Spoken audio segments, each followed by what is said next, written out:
All right, guys, let's get started. Thanks for coming out today. This shouldn't be that long. I'm just going to finish going through where we started last week so we can kind of have an outline of where we're going to go, what we're going to do going forward. So once I get through the rest of this outline, we'll start going through things with a little bit finer comb. So just kind of bear with me today. It's just going to be some reading, basically, kind of some stuff that we need to know and need to focus on studying going forward. So that's what we're going to do. So just hang tight, okay? Let me switch screens. I appreciate you being here today. It's been kind of a hectic day here in Butte, Montana. A lot going on. Anyway, thanks for joining us.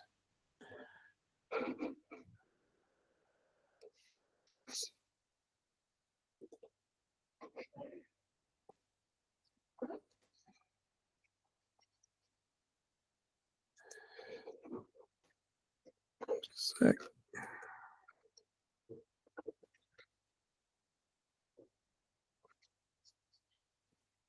All right, can you guys see that okay? Just a second. How about that one? Okay. Thanks for the thumbs up.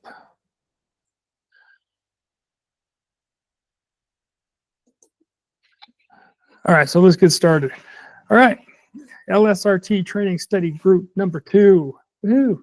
Okay, so we'll go on to the first slide here. So these are just things that we need to be familiar with again. And like I say, we're going to go back through these kind of with a fine-tooth comb and learn them and know what these things are. So digital radiography includes both computed radiography and direct radiography. So here at Sterling, we use both. We be both digital radiography and computed radiography. For instance, sorry, somebody's drilling. For instance, in Boise or in Afton, where you have your traditional X-ray units, and you have a disconnected IR, a cassette, that's considered computed radiography, okay? And, you know, the Paxis 100 machines, they are considered digital radiography, and I'll tell you why here in a second. Can you guys hear me okay? Yes. Okay. All right, so computed radiography, a system that stores phosphors to temporarily store energy representing the image signal. The phosphor undergoes a process to extract the latent image. So you have a cassette sitting on the table and you take a picture of a hand. It's actually stored in that cassette via phosphors. And then the phosphors undergo a process that allows it to extract the latent image that's on that cassette. And we're able to see it on our computer screen. So that's computed radiography. There's just an extra step there. Where digital radiography, this system has detectors that directly capture and read out an electronic image signal. So the Paxis 100, that's what we're using, okay? So what happens is there's detectors in the IR. That's why they sometimes call it a detector. And they capture the image and read it out electronically to the computer. And it's pretty amazing to me, the leaps and bounds they've made over the last 20 years or so in radiography. Spatial resolution, you'll hear this a lot. The sharpness of the structural edges recorded on an image. So it's the sharpness of the edges of your image, basically. Spatial resolution. Receptor exposure, the amount of radiation striking the image receptor. Yeah, it's pretty self-explanatory. Brightness. Brightness is the measure of the luminance of an area on a radiograph image displayed on the monitor. It is calibrated in units of candela, CD per square meter. Okay, so brightness is what we see on the computer screen. And they're cutting some serious stuff next door. I'm sorry, guys. All right, here we go. Contrast. We all should know a little bit about contrast right about now. We talk about it a lot. Contrast is the visible difference between any two selected areas of brightness levels within the displayed radiographic image, and is determined by processing algorithm. Okay, an algorithm is a mathematical code used by the software to provide their desired image appearance. Okay, so that's what an algorithm is, and we'll talk more about contrast and algorithms and how our machines are set up and what, depending on what type of imaging we're doing, what kind of algorithms we use to get that proper image. So the default algorithm determines the initial process code. Codes Apple. I don't think it's supposed to say Apple. What do you guys think? I doubt it. Anyway, to the image data. Okay. Grayscale refers to the number of brightness levels or gray shades visible on an image and is linked to a bit depth of the system. A lot of this stuff's going to be over your head, and we'll promise we'll talk more about it. Okay, we will talk about long scale contrast and short scale contrast. Long scale is a term used when slight differences between gray shades are present, which is low contrast. So long scale, low contrast. Think about it this way. I think the way I remember long scale, low contrast is a chest x-ray. We're taking at 72 inches, which is a longer distance, right? And we have less contrast with the chest x-ray than we do with anything else. So long scale contrast equals low contrast, or the total number of gray shades are great. Okay, so short scale, the term used when considerable or major differences between gray shades are present, high contrast. The total number of gray shades is small. So short scale, high contrast. Okay, there's major differences in between different structures in an image. That's what makes good contrast. Okay, let's see. So dynamic range, the range of exposure that may be captured by the detector. Okay, our detectors are very sensitive, and they capture good images. So our detectors actually have a pretty wide range as far as detectors go. Receptor contrast, the fixed characteristic of the receptor. Most digital have an essential linear response to exposure. This is impacted by contrast resolution, the smallest exposure change of signal difference that can be detected. Ultimately, contrast resolution is limited by quantization, or the number of bits per pixel of the analog digital converter. And I know that was a mouthful, and we probably didn't understand much of it, but we'll get to where we will. So exposure latitude. I know I talk about latitude a lot.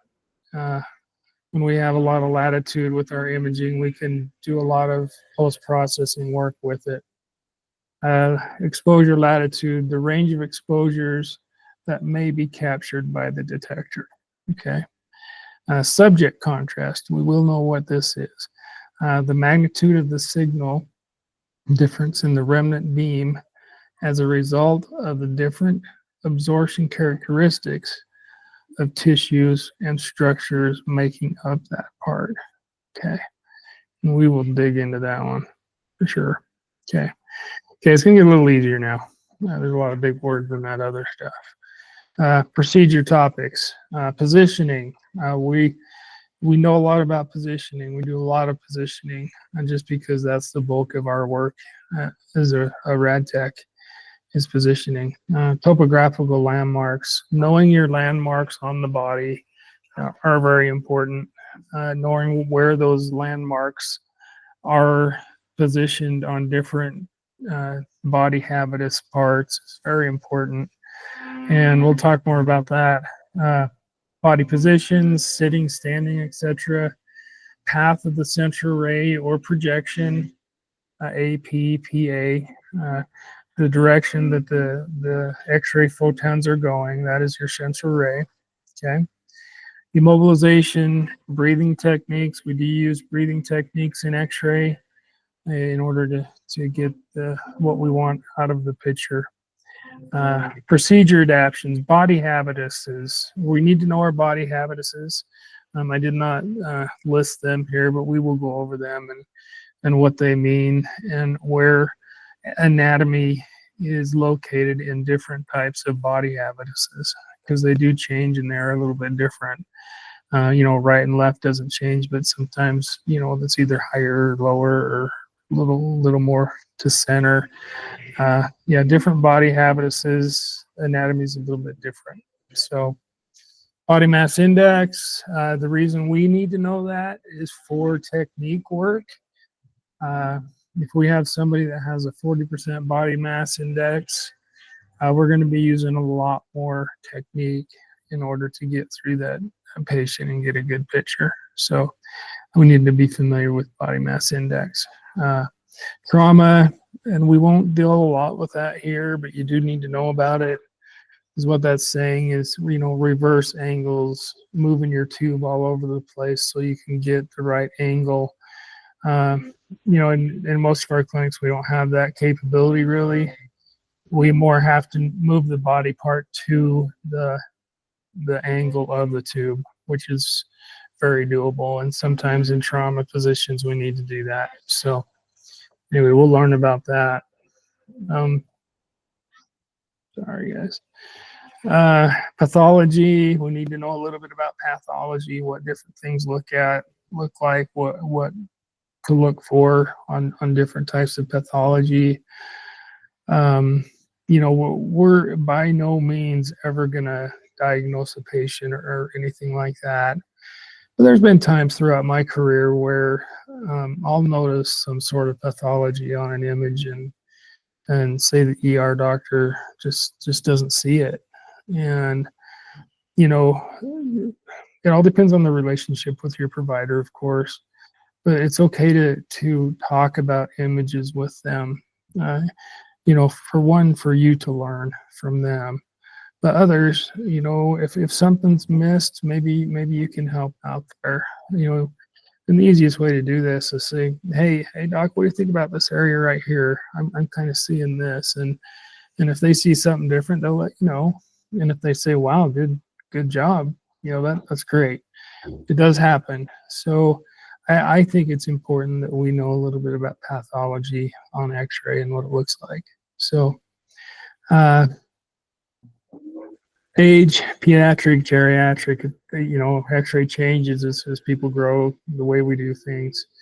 Limited mobility, when people can't move around the way that they used to.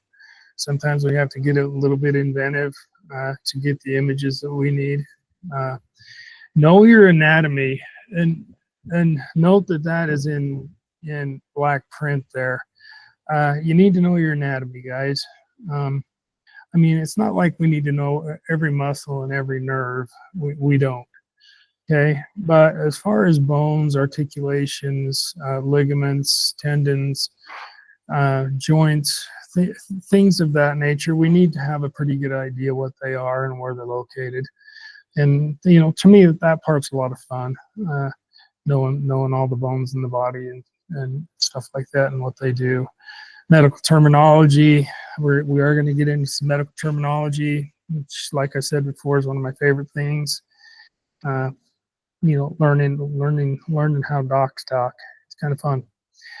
Basic pathology, we already talked about that. Image evaluation.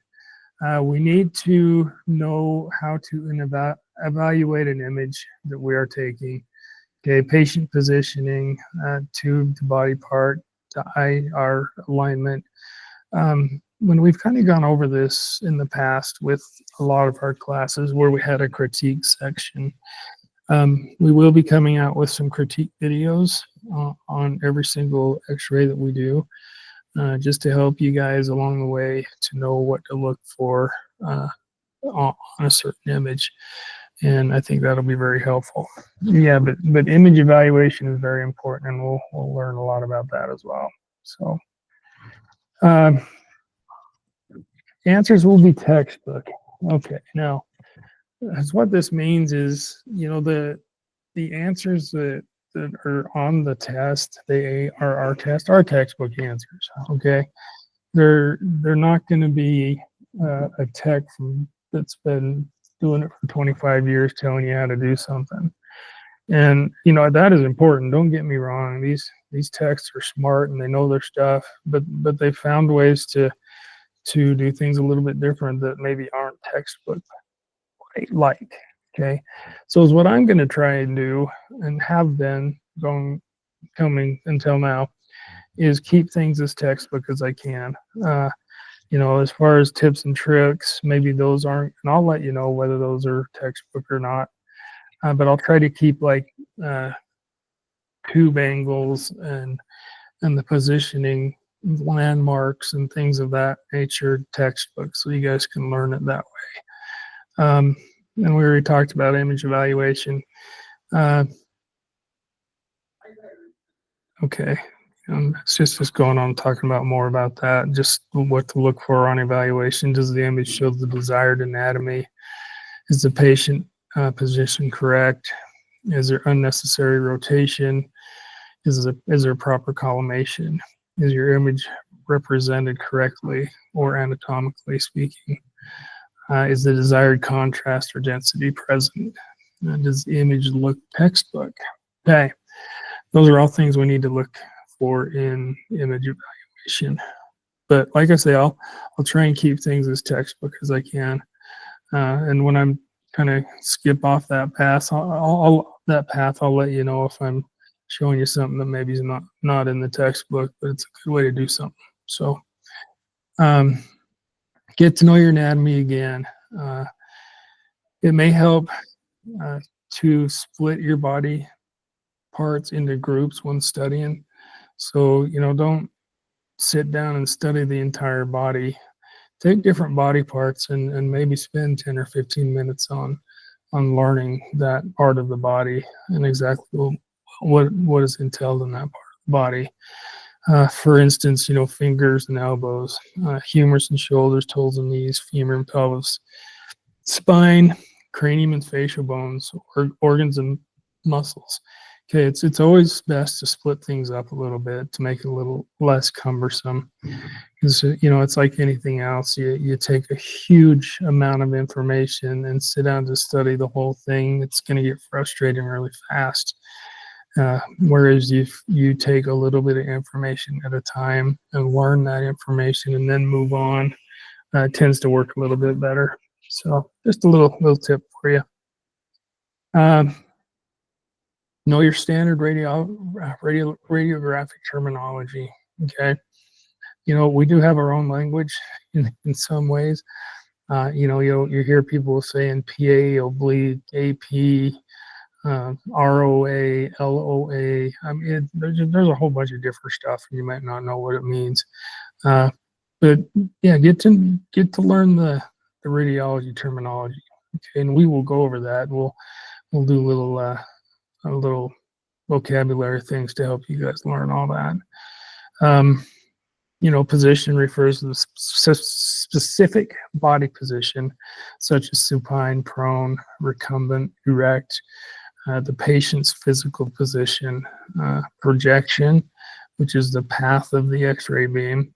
So PA, AP, oblique, it's just the way that the X-ray is going through the body, where it enters and where it exits. Where it enters is your first letter, where it exits is your second letter. So PA means posterior anterior, so it went in through the back and out the front. So radiographic positioning, supine, prone, decubitus.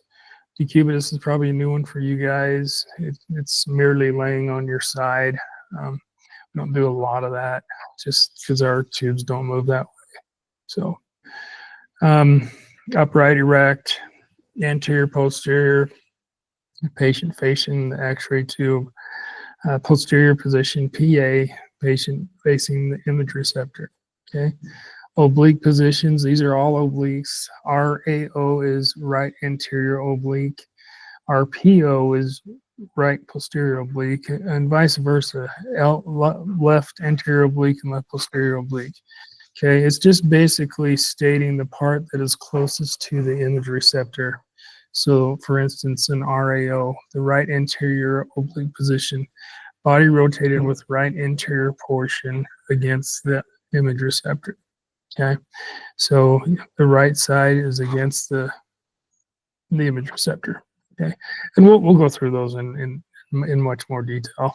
Okay, and yeah, you kind of need to know those though. So okay, Eric, can I ask a question? Sure.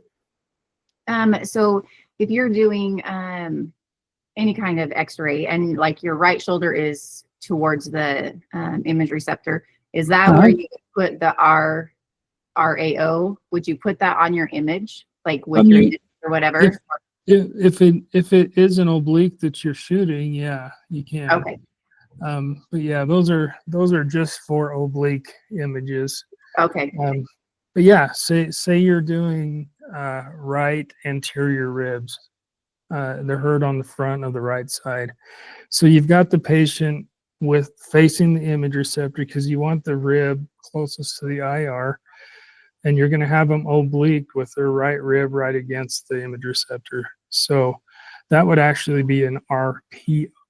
So because we're entering the posterior part of the body and exiting the anterior. So that would be, no, I'm lying to you. Sorry, that would be an RAO because the front of your body is against the image receptor. Sorry, I had to think about it for a second. But do you get the idea? Yes. Yep, I understand. Okay, so yeah, whatever part is against the image receptor, that's where you're going to start. That's going to be your right, left, or whatever. And whether it's the front or the back of the body, that's going to be your A or your P. It just depends on whether it's anterior or posterior. So, okay, perfect. Yeah, thank you. I hope that makes sense. We will get more into that though. Make it a little easier. Lateral or external obliques. From either prone or supine, outward rotation of the body part. So that's lateral or external oblique. Medial or internal oblique, from either supine or prone, inward rotation of the body part. So we know that medial is towards the midline of the body. We know that lateral is away from the midline of the body. And that's all this is saying. If you're doing an external oblique, you're going away from the midline of the body. If you're doing an internal oblique, you're actually turning into the midline of the body. So, right decubitus, patient laying on their right side, left decubitus, patient laying on their left side. And like I said, we don't do a lot of these just for the fact that you have to shoot these images crossways into your patient. And it's just really hard with our equipment. But they use these decubitus images a lot to look for free air in the abdomen, mostly. If a patient has an ileus or a small bowel blockage or anything like that, in bigger hospitals, you're going to do a lot of decubitus work. So, but you guys have to know what decubitus means. We won't be doing it. So, anyway, yeah, just remember decubitus is laying on the side. So, okay, planes of the body. Need to know the planes of the body. I will send out a worksheet that shows all these. We know that mid-sagittal, it splits the body into equal right and left sides. Coronal plane splits the body into anterior and posterior sides. And then transverse or axial plane splits the body in half. Okay, so you're actually taking a cross section of the interior parts of the body. So, anatomical position. I put this in bolds because this is where everything starts as far as positioning for X-ray. You have to know what an anatomical position is. the standard position of the body when standing upright, facing forward with hands, with your palms facing forward. Okay, that is the anatomical position. So as far as projection goes, if somebody's asking for a PA chest, you think about your anatomical position. Where's your P? Where's your posterior? Okay, we know that's the back of your body. And we know the second letter is A. So we know that the X-ray energy is going to leave the anterior part. So it's going to go in the back and come out the front. Okay, so that's where we get to know a little bit about an anatomical position. Just know that that's what it is. It's just a guy standing there with these palms facing out. Okay, that's the anatomical position, and that's what we need to know with all of our positioning. That's where it all begins. So, all right, we're almost there. I think we are there actually. Okay, just one more. Study for the LSRT board exam tips. Here's just some tips for you before we really get rolling. Keep your information organized. Organize your stuff. Makes it so much easier to study when you're organized. And like I say, split things up into different modules. Don't try and just cram everything at once. Split your positioning up into 5 or 6 different body parts, or your anatomy, or even the physiology of how the body works. Just break it up. Study medical terminology for a few minutes. I mean, there's different ways you can split it up, but it's important that you're organized. Okay, use notes and study guides, and break information down into smaller sections so you don't get overwhelmed. Okay, now I do have a new study guide that kind of goes along with this, and I just need to make them. They're completed. They're back from the processor. I just need to put them together, and I'm just having a hard time finding time to do that. But once I do that, you guys are going to be able to take notes in that study guide, and I think it's really going to help you or keep things organized and what to study next, or whatever you want to study next. So, but that'll be coming out here shortly. So use the study guide. I just said that. Okay. Plan time to dedicate to studying. Easier said than done, but try. Yeah, I know that we work full time, most of us, and it's hard to find time to study. But this is where you need to dig deep a little bit. Okay. For me, this is a great license to have. It's a start to something great if you wanted to go that direction. Sterling does want you to get this, but it's going to take some dedication from you. Just pick some time to study. It's not like you have to sit down and study for hours and hours and hours. Just pick a half hour every other day, or something along that line to study something, and just really dig in and put your mind to it. And you've got somebody that can answer your questions if you do have them. But I know you guys can do this. But like this next one says, be realistic. Don't try to overdo it. Don't try to study too much at once. It usually turns into a bad thing. So plan extra time before the actual exam. Eat right and get your rest. There's studies out there about how important sleep is. It's crazy.